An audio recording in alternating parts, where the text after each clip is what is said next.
black, queens forever, snow bunnies never, in Nick Cannon's time. The sister with the weave will go natural in her time. The grandmother with the white Jesus, she will get a black Jesus in her time.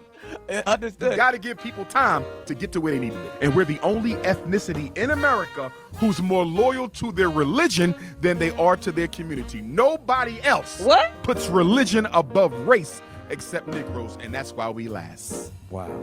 If you challenge... What? How is that profound? Umar, you're an idiot. You talk about the transatlantic slave trade, and yet you fail to read history where slaves depended heavily on the foundation of their faith. They would sing hymnals and spirituals while they were out in the fields working, picking cotton and sugar canes and all those other things that they were enslaved to do. They relied on their faith to aid them in being able to, rebel, start revolutions and rebellions. Harriet Tubman, being an abolitionist, they relied on their faith to get them through that. People were being separated from their families, their parents, their children. And you're saying that they should put faith aside for community, which means what? Wouldn't it be faith that helps you do more for your community?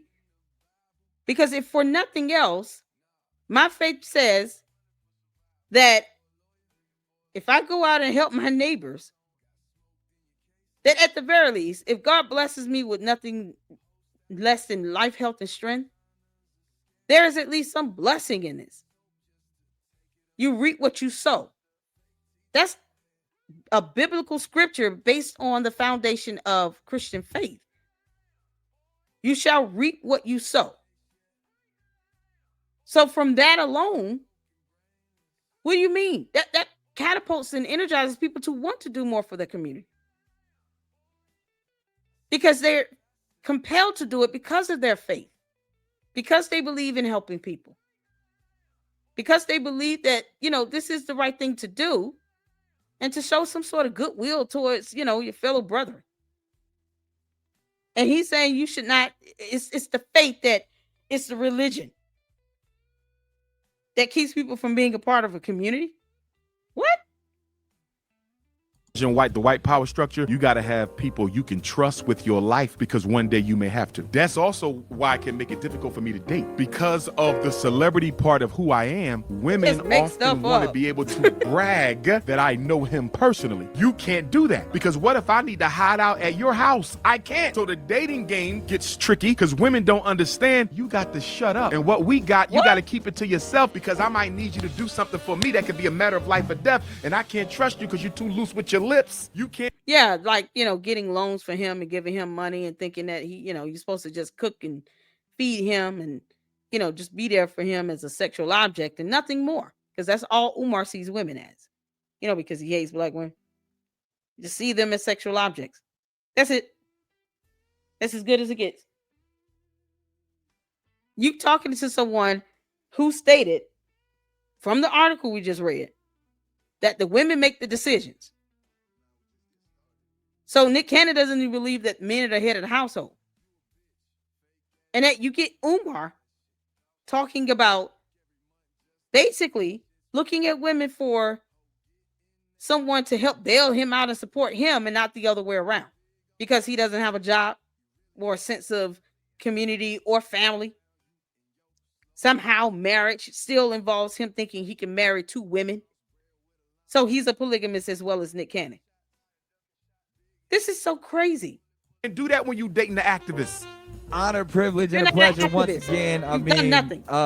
Backed by popular demand, and so much to unpack here. The one and only good Dr. Umar Johnson. Yes, sir. Yes, sir. Glad to be with you, brother Nick. Exactly. Yes, man. Polygamy. Obviously, our last session turned up quite a bit because we were speaking of the importance of taking care of our own, and whether that's in politics, whether that's in the space of finances, and building our communities. You honed in on something very important, one that you're doing, not only as an activist but as a true leader, is education. You speak about our prominent black individuals, are very well off black individuals, not doing enough for our community. We're not building banks, we're not building schools, we're not building institutions that will actually benefit the black community.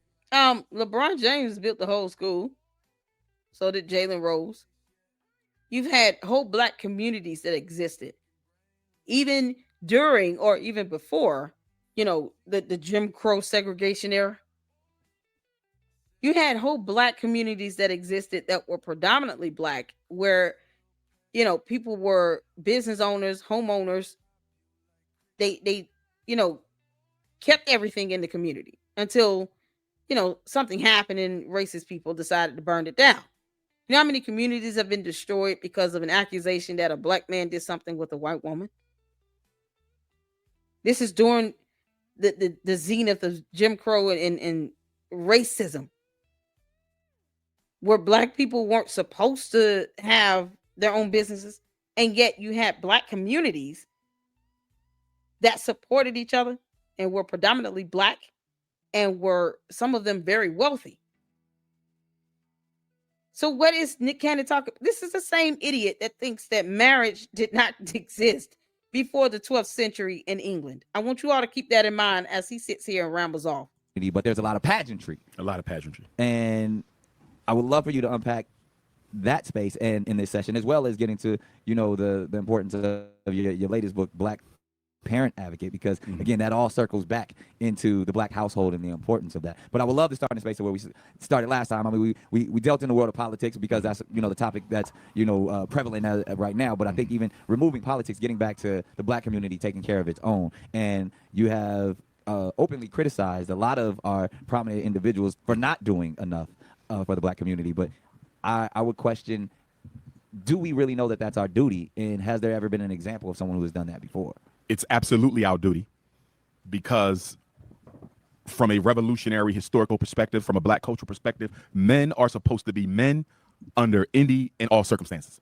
Women are supposed to be women under any and all circumstances. No matter what your profession is, your religion, your status, your tax bracket, being a black man and fulfilling that God-given obligation should be your priority. Being a black woman and fulfilling that God-given responsibility should be your priority. So the notion that my wealth, my fame, my status, my celebrity, my tax bracket alleviates me from the burden of helping black people redeem themselves is unacceptable. You follow me? Nobody gets to opt out based on their income bracket. Everyone must serve. And part of the reason why you should is when you are no longer the celebrity that white people can exploit. If you get caught doing the wrong thing, they will treat you just like any other ninja in your community, i.e. Bill Cosby and a whole host of other people. So you're going to need your community sooner or later again anyway. Because one thing we know about the white power structure is when they're done sucking your last drop of financial blood, they throw you back to the wolves. So you need to make sure that you have a good relationship and a good standing with your own people. Somebody like you're not. Well, Umar, you will never have that when you keep lying to people or covering up how money is being spent, that you expect people to donate to you as if somehow you're king of the universe. You're not. You can't even ensure that black mold is being treated in those two bandos that you did not buy. You can't even ensure that. You can't even pay the judgment that was ordered by the court for a water bill, vacant property registration fees, or even do the damn paperwork to get a waiver for it. And let's not forget about the cease and desist order issued against you from the Commonwealth of Pennsylvania because you failed once again to submit documents to be able to collect donations as a nonprofit. You brought that on yourself. You're 51 years old. You want to blame it on the community, not just overlooking stuff? No.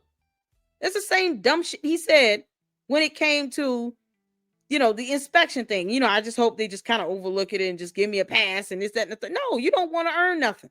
You don't want to work for anything. You want it to be handed to you. This is the narcissism that is Umar, talking to another wombat that believes that marriage did not exist before the 12th century in England. What an idiot. Want to have that issue because no matter what people might say about a Nick Cannon, you try to see how you can help. You will at least have the conversation. A lot of celebrities won't even entertain the conversation. You see what I'm saying? Absolutely. So yes, the obligation never goes away. But I want to say this because I don't want to unfairly criticize our celebrities. The black community is responsible for the selling out of its celebrities. If you notice, no other community tolerates betrayal from its celebrities except black people because we raise our children not to be loyal to the community. We tell them to get a good education, get a good job, and get away from these ninjas. They are raised. Yeah, no, because Umar, you've added nothing of value to black people. You've raked them over the coals for money for over 11 years towards you saying that a school is going to open that has never opened. You can't even give a damn curriculum or a financial plan on how you're going to pay teachers and staff. So no one owes you anything. To betray and sell out. So I'm not going to focus too much on the Serena, Bunny Hopper. I'm not going to focus too much on the Tyler Woods, Bunny Hopper. I'm not going to focus too much on the Jay-Z or Sean Carter or Oprah Winfrey. You can't because if you take them out of the milieu, in 50 years, you will have people to replace them who will be no less snobbish and no more committed to black people than they are. So what I'm saying, Brother Nick, there's a process. The black community has a dysfunctional process that allows our celebrities to turn their back on the community and still be celebrated anyway. I mean, look at President Obama. He was a politician, and we allowed him to take care of everybody else except black people, and we still celebrated him. So for me, the way to deal with the celebrity is to get back to community and let's decide as a people what we stand for and what we expect from every member in the community, not just the celebrities. Because again, Nick, you could switch them out, put another Negro in their place, and they would be just as much of a betrayer of their culture as the ones who are in there. It ain't the personality, it's the system that gives birth to them. Get rid of the gangster rappers right now. In 30 years, you'll have some worse than them because the system, the dysfunctional black community, creates adults who have no loyalty to it. And a big reason for that is we are so stuck on religion as American Africans that our primary loyalty is to religion before it is to our race. And we're the only ethnicity in America who's more loyal to their religion than they are to their community. Nobody else puts religion above race except Negroes, and that's why we last. Wow. That's heavy. Wow, we last again? How does that make us last? So you mean to tell me any other race that puts faith and religion at the forefront is still somehow beating us? And let's say we do the same thing as a people. So black people put religion first. We're failing. Any other race that does the same thing, they're going to thrive. Are you kidding?